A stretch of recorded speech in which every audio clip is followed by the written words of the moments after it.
Kita mulai dari ini ya, contoh percakapan. Jadi di sini ada dua orang, yaitu BM dan DM. Mereka ini mahasiswa linguistik.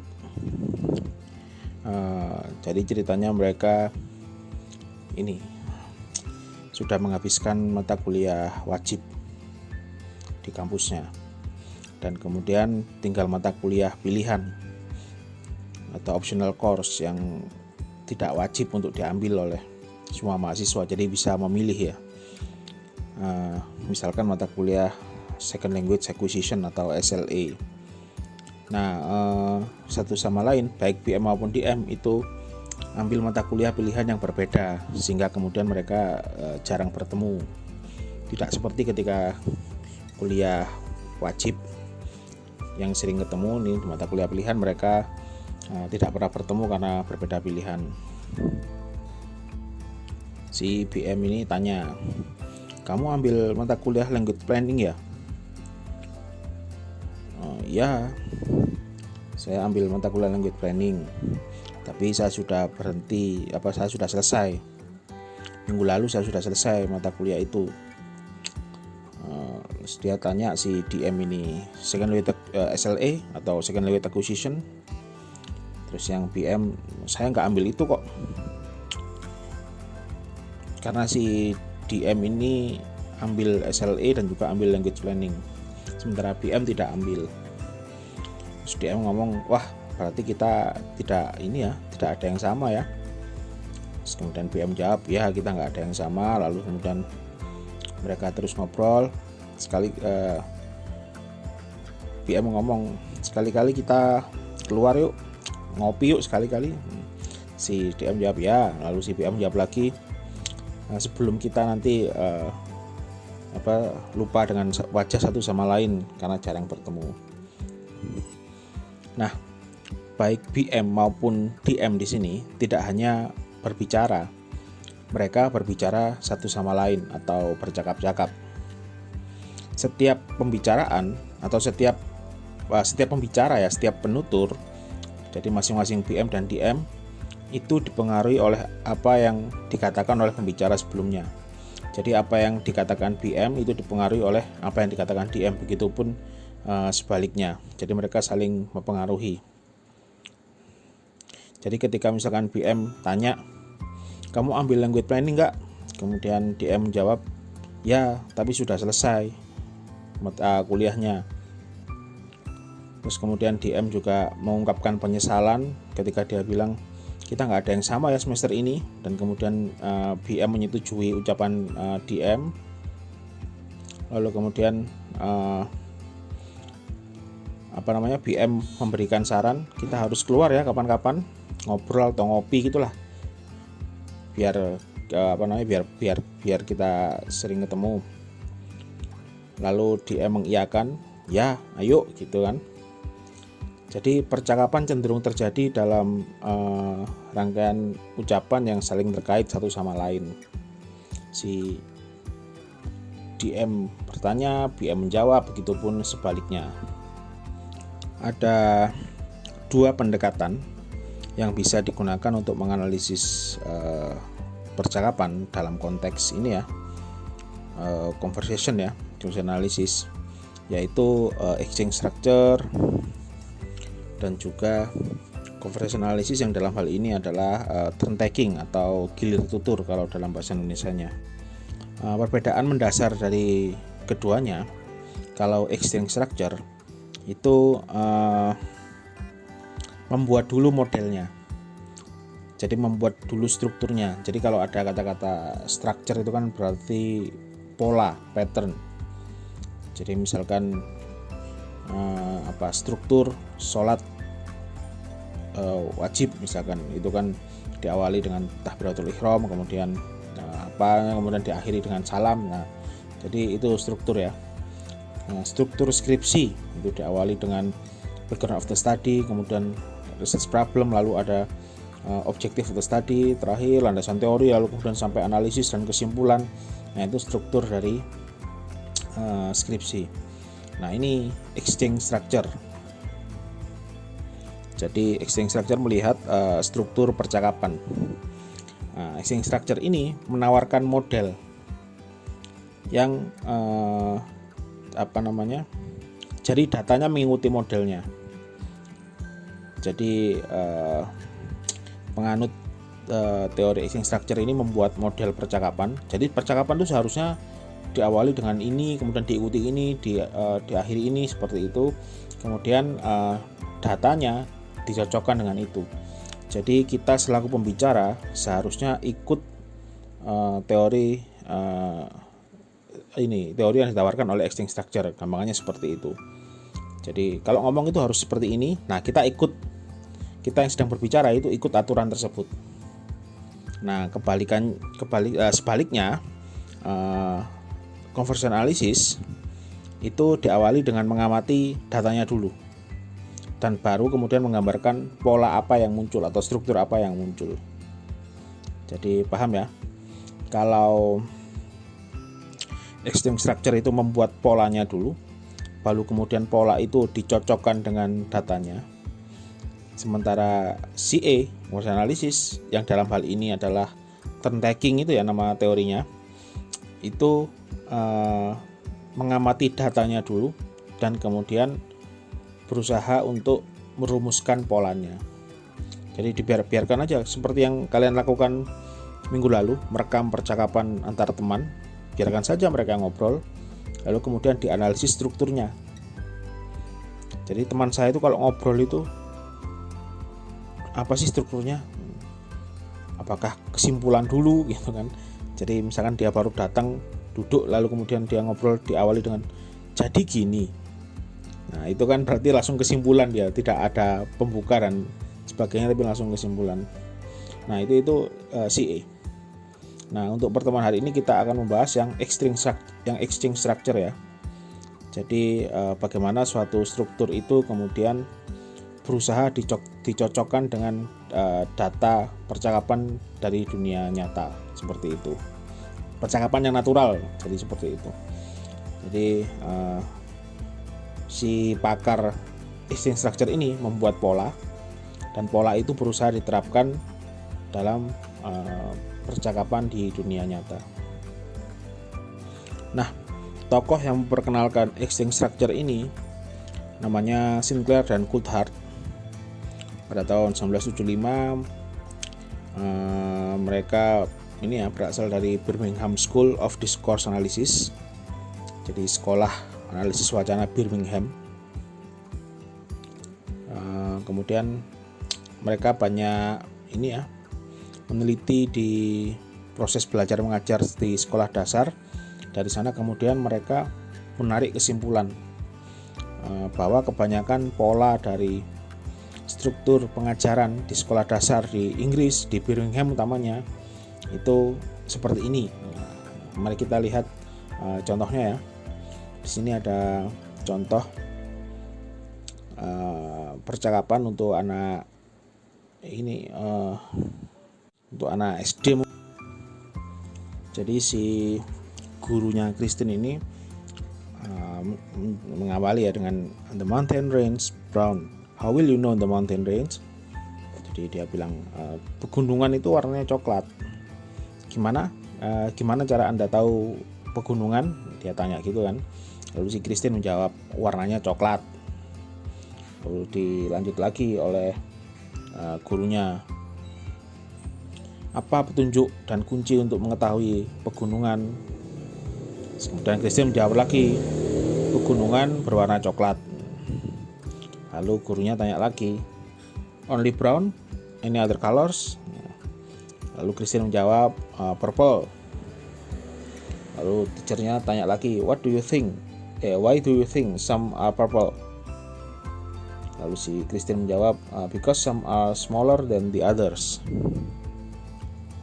Gurunya tanya lagi, dan yang ungu itu apa?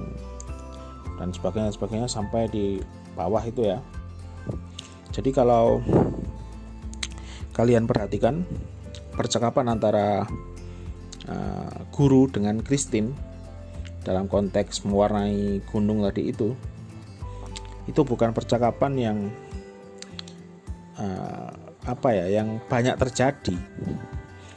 terjadi di kehidupan, bahkan antar guru dengan murid pun sudah jarang yang seperti itu. Jadi apalagi dalam konteks obrolan santai ya, seperti ketika kalian kemarin merekam teman kalian sedang ngobrol. Jadi kalau di contoh tadi kan ada kekuatan, ada ketidakseimbangan kekuatan. Jadi si gurunya ini melakukan semua pertanyaan dan si Kristinya melakukan semua jawaban. Misalkan ketika gurunya memerintah, Anda harus kasih warna ini di peta, atau kemudian kalau sudah paham saya tinggal ya, saya akan lanjut, silakan kamu lanjutkan. Tapi yang seperti ini menurut Sinclair dan Coulthard itu ciri khas dari proses belajar mengajar. Utamanya proses belajar mengajar untuk anak sekolah dasar yang ada di Inggris ya. Sinclair dan Coulthard kemudian mengatakan bahwa interaksi antara guru dengan murid tadi itu dapat diurutkan berdasarkan tiga moves yang oleh Sinclair dan Coulthard disebut sebagai initiation, respon, dan juga follow up atau IRF. Jadi initiation itu ketika gurunya bertanya, responnya ketika muridnya menjawab. Dalam konteks percakapan antara guru dengan Kristen tadi, strukturnya hanya IR atau initiation, respon, initiation, respon, initiation, respon. Karena si guru bertanya, Kristen menjawab. Guru memberikan inisiasi, Kristen memberikan respon. Begitu seterusnya, guru memberikan inisiasi lagi, Kristen memberikan respon lagi. Dan tidak ada follow up, tidak ditemukan adanya follow up. Berbeda misalkan dengan ketika guru bertanya, terus kemudian Kristen menjawab, memberikan respon, lalu guru menimpali respon dari Kristen tersebut. Nah, itu baru ada follow up di sana. Tapi dalam konteks percakapan antara guru dengan Kristen di percakapan tentang mewarnai pegunungan tadi, itu hanya ada initiation dan respon. Kalau ditulis ya 1I, 2R, 3I, 4R, 5I, 6R gitu kan. Itu kalian lihat di sebelah kiri ada nomor-nomornya itu. Nah, kombinasi gerakan atau kombinasi moves ini ya, IRF itu dikenal dengan istilah exchange, karena itu nama teorinya exchange structure ya. Sementara gabungan exchange itu disebut sebagai transaction. Jadi misalkan 1 dengan 2 itu kan ada initiation, ada response. Nah, itu kan exchange. Jadi 1 dengan 2 itu exchange. Lalu gabungan antara 1 dengan 2, dengan 3, dengan 4, dengan 5, dengan 6, gabungan antar exchange tadi itu adalah transaction. Lalu gabungan dari keseluruhan transaction atau transaksi itu adalah lesson atau pelajarannya, seperti itu. Jadi kalau kalian ingat di semantik itu ada ada hypernym, ada hiponim itu ya. Jadi hiponim paling bawah, lalu hypernym atasnya lagi general words, kan seperti itu. Sama dengan ini. Jadi exchange itu yang paling bawah ya IRF-nya ini, lalu kemudian I dengan R dengan F itu kan kemudian disebut sebagai exchange. Lalu kemudian gabungan antar exchange itu disebut sebagai transaction atau transaksi. Lalu di atas sendiri itu adalah lesson. Dalam konteks ini ya, proses belajar mengajar. Nah, model initiation, response, follow up yang ditawarkan oleh Sinclair dan Coulthard tadi itu memiliki beberapa limitation, memiliki beberapa batasan. Jadi misalkan saja model IRF tidak selalu bisa mengakomodasi seluruh konteks ruang kelas. Dalam arti bisa saja model IRF itu diterapkan di Inggris, tapi mungkin ketika diterapkan di negara lain tidak cocok, atau bahkan saat ini mungkin di Inggris sendiri sudah tidak cocok menggunakan model IRF itu. Misalkan karena kelasnya tidak teratur, atau sudah tidak memakai model teacher center seperti itu ya. Atau ketika guru memberikan initiation lalu kemudian muridnya tidak menanggapi gurunya, tapi malah minta temannya untuk menanggapi, itu kan kemudian responnya gagal di sana, atau gurunya tidak mendapatkan respon dari orang yang diharapkan, sehingga IRF-nya tidak berlaku.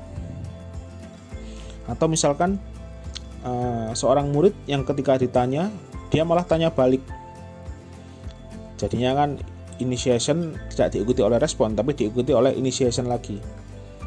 Misalkan gurunya tanya apa warna gunung, kemudian muridnya balik tanya, kalau menurut ibu apa warnanya? Terus gurunya jawab warnanya coklat. Muridnya tanya lagi, memberikan follow up atas jawaban gurunya. Nah itu sudah tahu gitu masih tanya saya. Misalkan seperti itu ya. Karena murid, apalagi zaman sekarang ini juga berbagai macam model muridnya.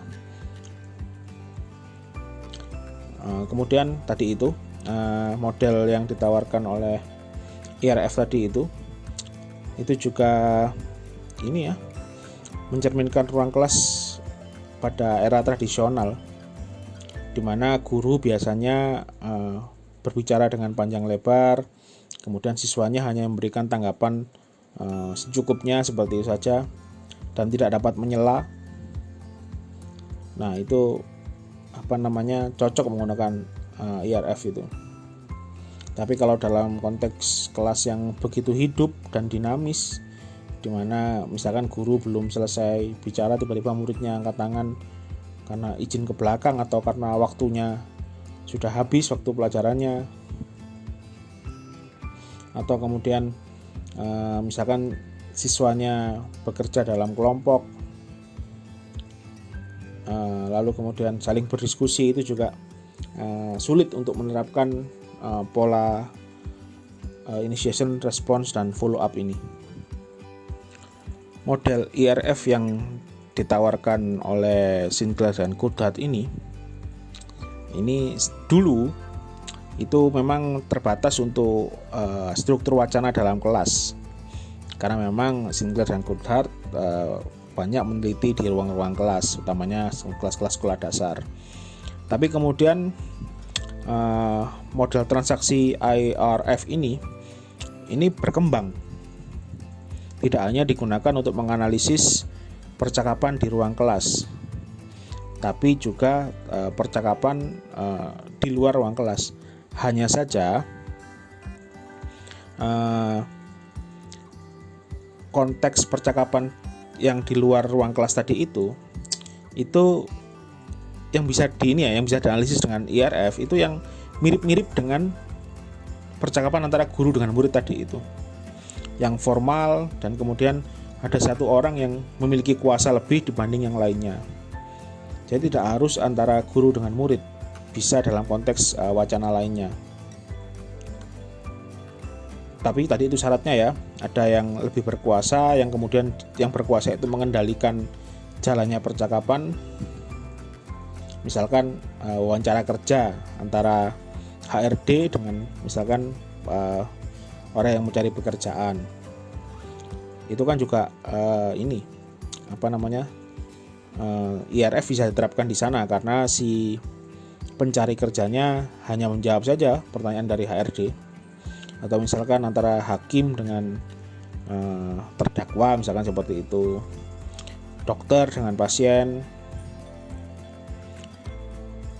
Nah, berikut ini adalah contoh percakapan antara dokter dengan pasien. Jadi D itu dokter, N itu perawat atau nurse, dan P-nya si pasien. Si dokter tanya, sudah berapa lama kamu mengalami gejala ini? Pagi ini, dok. Apa yang kamu makan kemarin? Si pasiennya menjawab, apa yang saya makan? Dokternya, ya, saya nggak ingat, dok. Nah, kalau kalian lihat dari percakapan antara dokter dengan pasien itu, perhatikan kalau kalian pasti menyadari bahwa hampir sama dengan percakapan antara guru dengan murid di contoh sebelumnya, bahwa dokternya itu mengawali inisiasinya dan pasiennya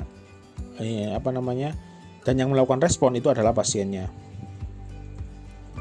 Jadi di awal itu, so how long have you, itu kan initiation, lalu pasien yang memberikan respon this morning, lalu kemudian dokternya menjawab, dokternya memberikan respon lagi, memberikan initiation lagi, what did you eat yesterday.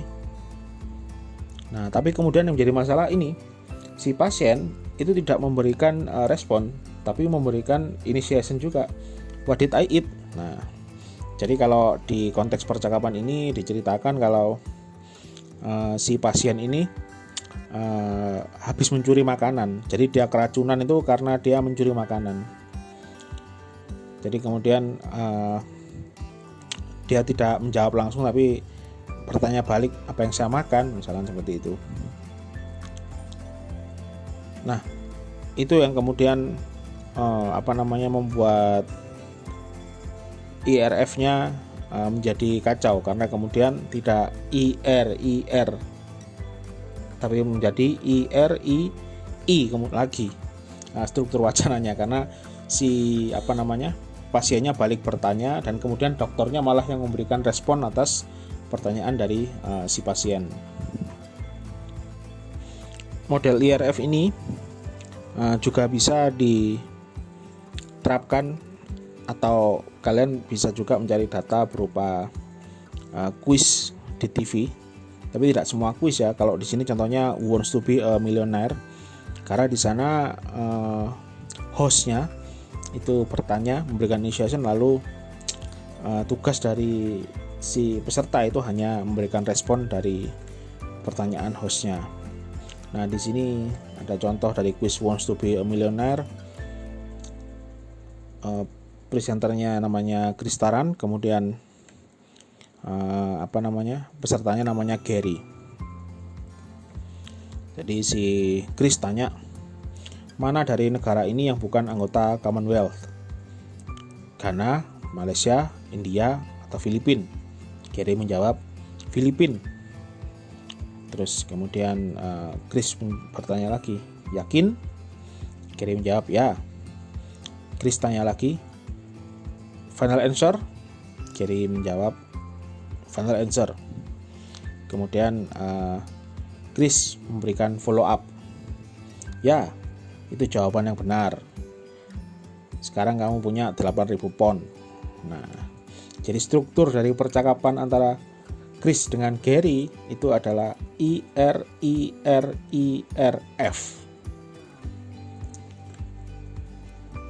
Akhirnya ada contoh dengan follow up di sini. Jadi I yang pertama itu